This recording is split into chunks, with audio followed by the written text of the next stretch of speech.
October 27, 1987. The order came through to police stations around Malaysia. Police officers scrambled to their cars with a list of names in their hands. They will be dragging men and women away from their home and loved ones. Their instructions? Arrest them all.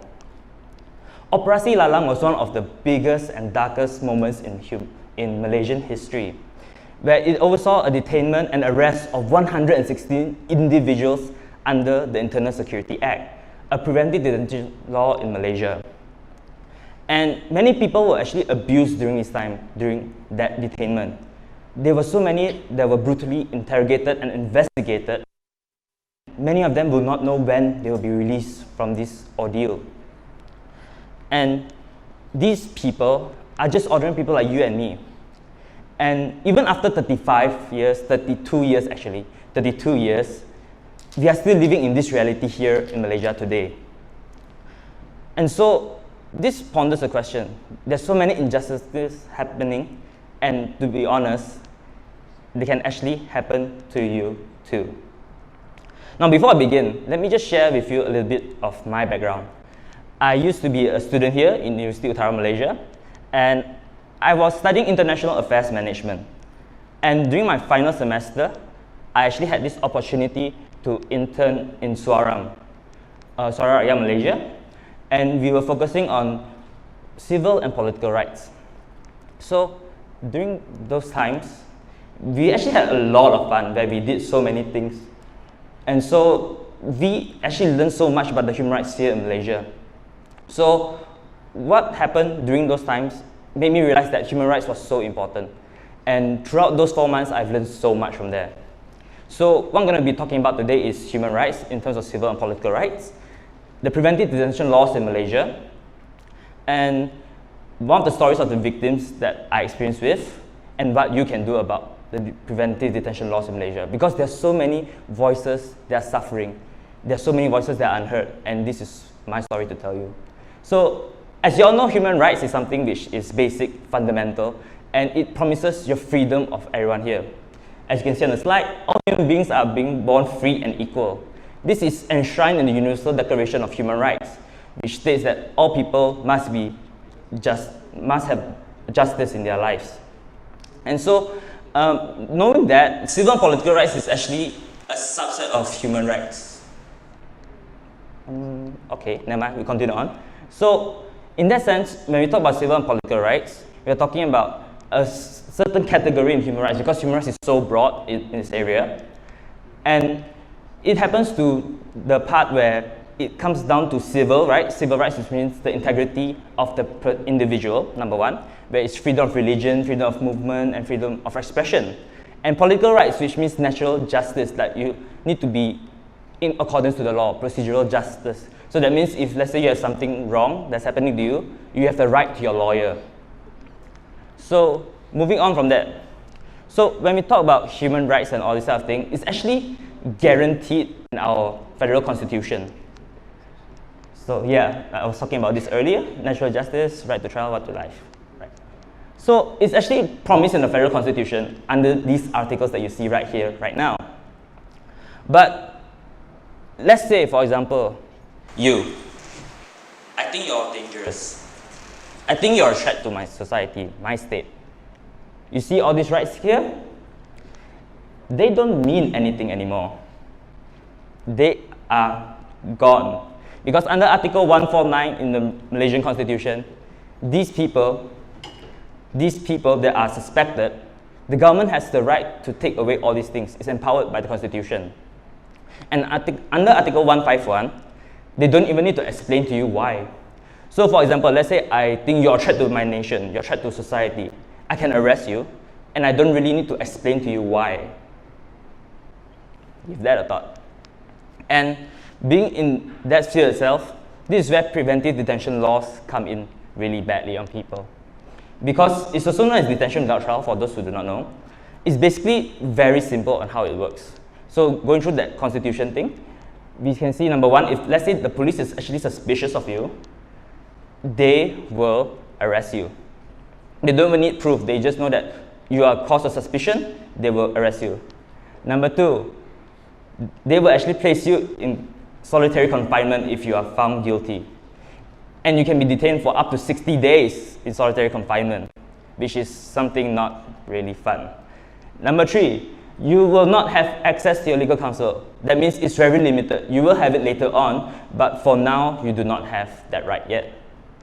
And if you are found guilty, you can be detained up in jail for almost 2 years. Imagine 2 years of your life gone just like that.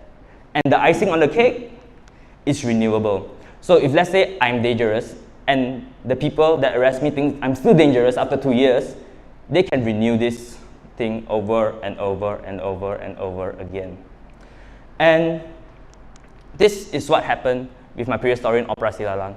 The ISC was a preventive detention law which was used against people who were, how should I put it, who were actually innocent and they did not do anything against the law.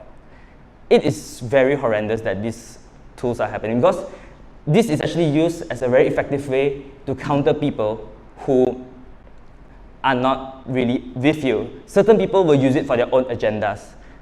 And right now, even though it's repealed after 32 years, since Operasi Lalang, there are other laws in place that actually will arrest you because they might suspect that you're dangerous to society and they can take away your rights just like that.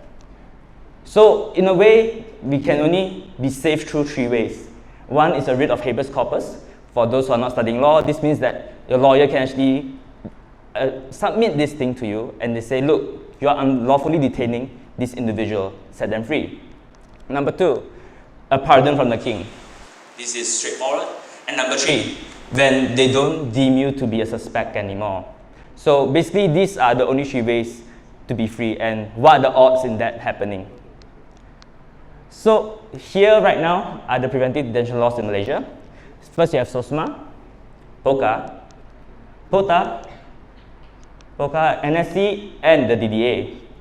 So when you look at these laws, they seem pretty innocent in the sense that it's supposed to take care and maintain stability in our country. Like many of them are for crime, for terrorism, for drugs. And many of you might agree, this is important because if we do not have these laws, the whole country will be destabilized and we need to take away the rights of others to maintain that stability. But what happens if you're actually wrongfully accused? If you did nothing wrong and yet you're under these laws, you can't get access to legal counsel immediately. And let's take it up a notch. Imagine that another person arrested without any cause is still alright. But what if this happens to you? How are you going to save yourself? So there are actually ordinary laws and statutes available to actually counter all these things. And it's very effective.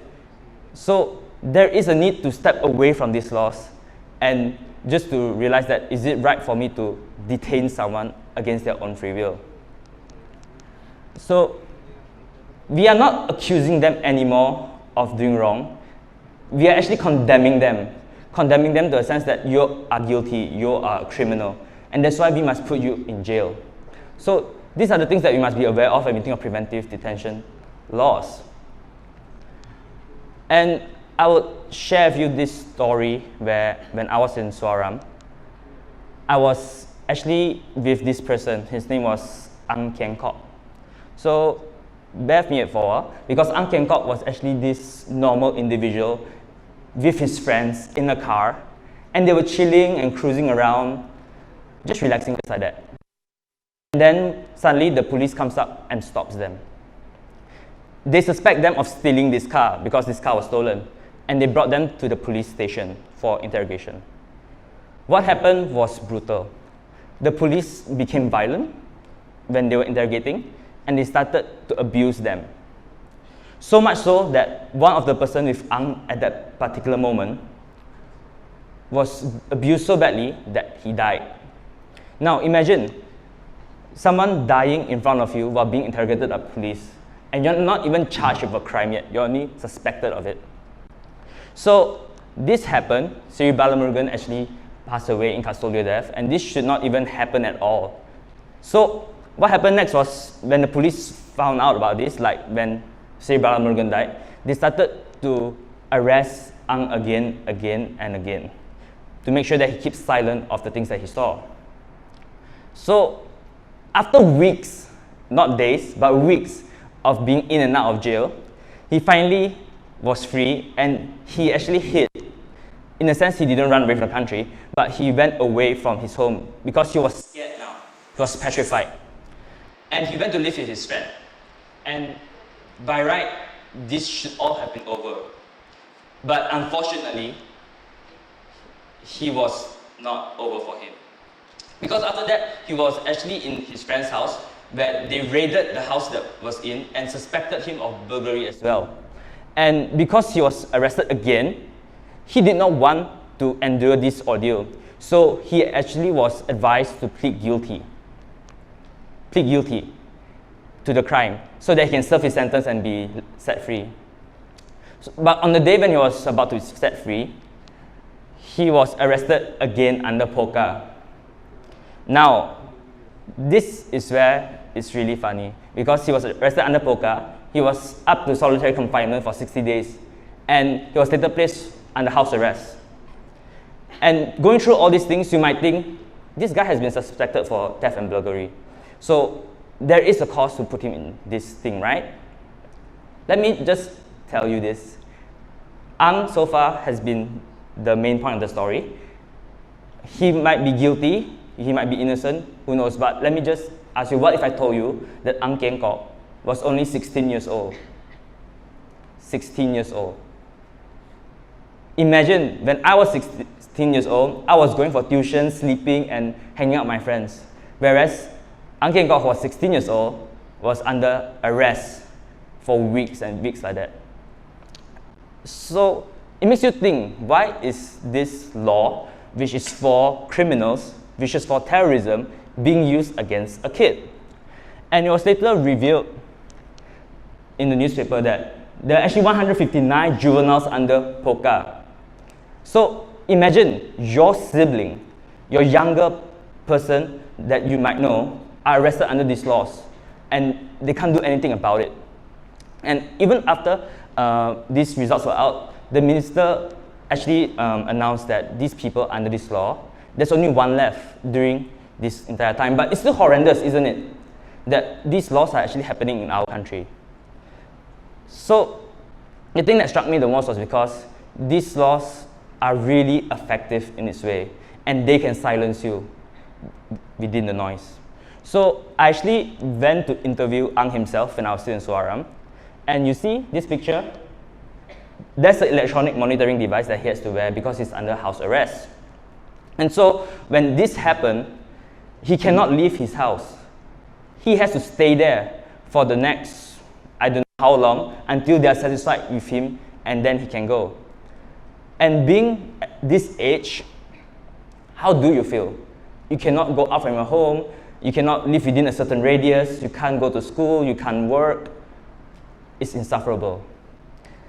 And actually interviewed Ang himself, and he was a really bright kid. He might be, in the wrong place at the wrong time, but he was a really good guy because he dropped out from school when he was 14 years old, and he was actually working to support his family. And he's a smart man, as in he can speak 5 languages, and he can know what is right and what is wrong. So it makes you think that all these years are wasted in his life because of this. So you can actually watch a documentary on him. It's called Polka Boy. It's on a Freedom Film Network website, and it's a very interesting story. So where does that lead us with? Because these are laws. These are not easily dismantled. We need to push, we need to voice out, and we need to do something about it. And you know what? You can play a part too. Now, first, we need to acknowledge this problem. Awareness. Okay, before I came on this stage to talk about detention without trial, how many people actually know about it? Put up your hands. None. Exactly. So it's such a pervasive problem that not even many know what is detention without trial. And we must first acknowledge this problem, that there is a problem in the first place. So we need to know all these things. Read more about it, get awareness on it, and then this can slowly be dismantled. Number 2, accountability. who are the people in power right now? Do they know about these laws? What are they doing about it? Because we know that the system is not perfect. So there needs to be always countermeasures and always balances in the system to ensure that these things do not always go in that sense. So yes, we need accountability towards the people. Start asking questions. Because if we don't ask questions, we become part of the problem. And this will never be solved. And the last one, action. So when we do action, we know that there's so much things that needs to be done. In the human rights world, there are so many things that you do not know, and I do not know as well. So start reading up on it and actually contribute your time. For those who are going for semester breaks, go volunteer, go sign up for something. Because if let's say you're not interested in this type of things, or maybe you think, oh, maybe civil and political rights are not my thing, there are other ways that you can actually contribute your time and energy to. There are so many other works on the ground.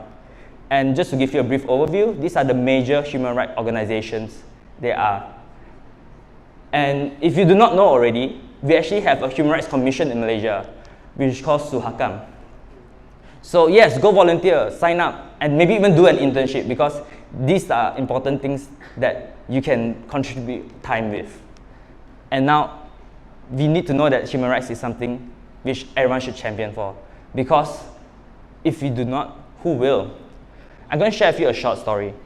This man, he saw the injustices happening around him, and he did nothing about it until he was arrested. And 7 years after that, Martin Nomer actually came out from the Nazi concentration camps, and he shared this quote: "When they came for the communists, I did not speak out because I was not one of them. When they came for the socialists, I did not speak out because I was not one of them. When they came for the trade unionists, I did not speak out because I was not one of them. When they came for the Jews, I did not speak up because I was not one of them. And then they came for me, and no one else left was there to speak for me." So I urge you to be the voices and share the stories of those unheard, because you can save a life today, and we all should do our part to do so. Thank you.